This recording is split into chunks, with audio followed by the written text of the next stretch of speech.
ಲೇಖನ ಗೋಶಾಲೆ ಧೂಪ ಇಂಗ್ರೀಡಿಯೆಂಟ್ ಸೀರೀಸ್ಗೆ ವೆಲ್ಕಮ್. 6ನೇ ಇಂಗ್ರೀಡಿಯೆಂಟ್ ಕೇಸರಿ ಅಥವಾ ಸ್ಯಾಫ್ರಾನ್. ಸಂಸ್ಕೃತದಲ್ಲಿ ಕೇಸರ ಕುಂಕುಮ ಅಂತ ಹೇಳಲಾಗುತ್ತೆ. ನಮ್ಗೆಲ್ಲ ಗೊತ್ತಿರೋ ಹಾಗೆ ಕೇಸರಿನ ನಾವು ಸ್ವೀಟ್ ಡಿಶಸ್, ತಿಲಕ, ಪೂಜೆ ಮತ್ತೆ ಸುಗಂಧ ದ್ರವ್ಯವಾಗಿ ಉಪಯೋಗಿಸ್ತೀವಿ. ಕೇಸರಿಯನ್ನ ಹಿಮಾಲಯದ ಮೊಗ್ರ ಅಂತ ಕರೆಯಲಾಗುತ್ತೆ.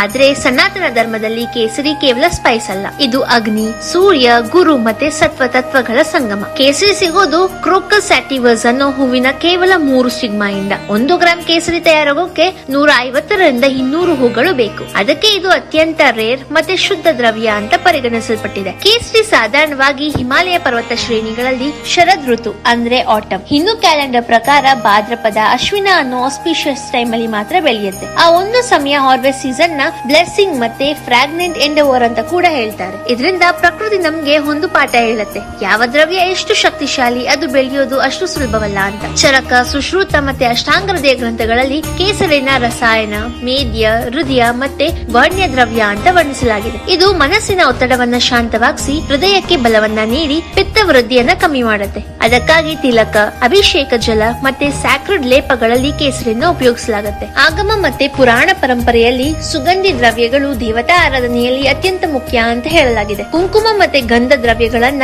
ದೇವತೆಗಳಿಗೆ ಅರ್ಪಿಸಿದಾಗ ಆರಾಧನೆ ಸಾತ್ವಿಕ ಮತ್ತೆ ಶುದ್ಧವಾಗುತ್ತೆ ಅಂತ ನಂಬಿಕೆ ಇದೆ. ಕೇಸರಿ ವಿಷ್ಣು, ಕೃಷ್ಣ, ಲಕ್ಷ್ಮಿ, ಗುರು ಬೃಹಸ್ಪತಿ ಮತ್ತೆ ಸೂರ್ಯ ದೇವರ ಸಂಬಂಧದ ಪೂಜೆಗಳಲ್ಲಿ ವಿಶೇಷವಾಗಿ ಬಳಸಲಾಗುತ್ತೆ.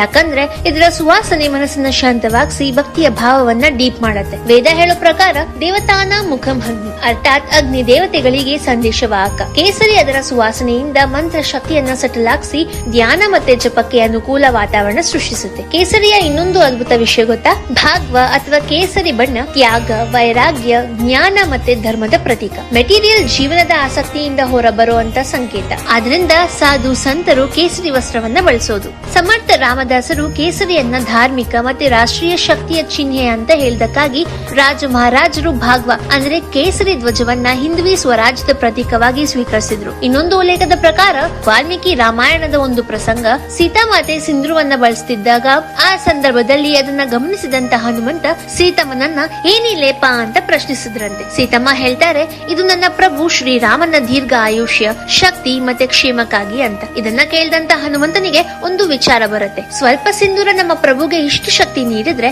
ನನ್ನ ಪೂರ್ತಿ ಶರೀರಕ್ಕೆ ಹಚ್ಚಿದ್ರೆ ಇನ್ನ ಎಷ್ಟು ರಕ್ಷಣೆ ಸಿಗ್ಬಹುದು ಅಂತ. ಅದಕ್ಕಾಗಿ ಹನುಮಂತ ಪೂರ್ತಿ ದೇಹಕ್ಕೆ ಸಿಂಧೂರ ಹಚ್ಕೊಳ್ತಾರಂತೆ. ಹನುಮಂತನ ಈ ನಿಷ್ಕಲ್ಮಶ ಭಕ್ತಿಗೆ ಮೆಚ್ಚಿದಂತ ಪ್ರಭು ಶ್ರೀರಾಮ, ಯಾರು ಶನಿವಾರ ಮತ್ತೆ ಮಂಗಳವಾರ ನಿನಗೆ ಸಿಂಧೂರ ಅರ್ಪಿಸ್ತಾರೋ ಅವರ ಎಲ್ಲ ಕಷ್ಟಗಳು ದೂರವಾಗ್ಲಿ ಅಂತ ಹರಸಿದ್ರಂತೆ. ಆಯುರ್ವೇದ ದೃಷ್ಟಿಯಲ್ಲಿ ಕೇಸರಿ ವಾತ ಕಫ ಶಮನ, ಇದು ನರ್ವಸ್ ಸಿಸ್ಟಮ್ ನ ಕಾಮ್ ಮಾಡುತ್ತೆ, ನಿದ್ರೆ ಮತ್ತೆ ಎಮೋಷನಲ್ ಬ್ಯಾಲೆನ್ಸ್ ಸಪೋರ್ಟ್ ಮಾಡುತ್ತೆ. ಆಯುರ್ವೇದದ ಪ್ರಕಾರ ಕೇಸರಿ ಜೀರ್ಣ ಶಕ್ತಿಯನ್ನ ಹೆಚ್ಚಿಸುತ್ತೆ, ರೋಗ ನಿರೋಧಕ ಶಕ್ತಿಯನ್ನ ಬಲಪಡಿಸಿ ತಾಯಿಯ ದೇಹವನ್ನ ಶಕ್ತಿಶಾಲಿಯಾಗಿಟ್ಟು ಗರ್ಭದಲ್ಲಿರುವಂತ ಮಗುವಿನ ಆರೋಗ್ಯಕರ ಬೆಳವಣಿಗೆಗೆ ಮತ್ತೆ ತಾಯಿ, ಭ್ರೂಣ ಇಬ್ಬರ ಮನಸ್ಸಿನ ಶಾಂತಿಗೆ ಸಹಾಯ ಮಾಡುತ್ತೆ. ವೈಜ್ಞಾನಿಕ ದೃಷ್ಟಿಯಿಂದ ನೋಡಿದ್ರೆ ಕೇಸರಿಯಲ್ಲಿ ಕ್ರೋಸಿನ್, ಸ್ಯಾಫ್ರನಾಲ್ ಮತ್ತೆ ಪಿಕ್ರೋಕ್ರೋಸಿನ್ ಇರುತ್ತೆ. ಈ ತತ್ವಗಳು ಸ್ಟ್ರೆಸ್ ಕಮ್ಮಿ ಮಾಡಿ ಮೂಡ್ ಅಪ್ಲಿಫ್ಟ್ ಮಾಡುತ್ತೆ ಮತ್ತೆ ನರ್ವಸ್ ಸಿಸ್ಟಮ್ ಕಾಮ್ ಮಾಡುತ್ತೆ. ಬರ್ನ್ ಆದಾಗ ಕೇಸರಿ ಸಿಂಥೆಟಿಕ್ ಪರ್ಫ್ಯೂಮ್ ತರ ಅಗ್ರೆಸಿವ್ ವಿವೋಸಿಸ್ ಅಥವಾ ವಿಷ ಗ್ಯಾಸ್ ಉತ್ಪನ್ನ ಮಾಡಲ್ಲ. ಆದ್ರಿಂದ ಇದು ಹೋಮ ಮತ್ತೆ ಹವನಗಳಿಗೆ ಸೇಫ್ ಮತ್ತು ಯೋಗ್ಯ ದ್ರವ್ಯ. ಹೋಮನ ಕೇವಲ ಕರ್ಮ ಅಲ್ಲ, ಒಂದು ಸಟಲ್ ಇನ್ಹಲೇಷನ್ ಥೆರಪಿ ಅಂತ ಕೂಡ ನೋಡ್ಲಾಗತ್ತೆ. ಕೇಸರಿ ಕೇವಲ ಪದಾರ್ಥ ಅಲ್ಲ, ಭಕ್ತಿ ಮತ್ತು ರಕ್ಷಣೆ. ಇದು ಅಗ್ನಿಯ ಅಲಂಕಾರ,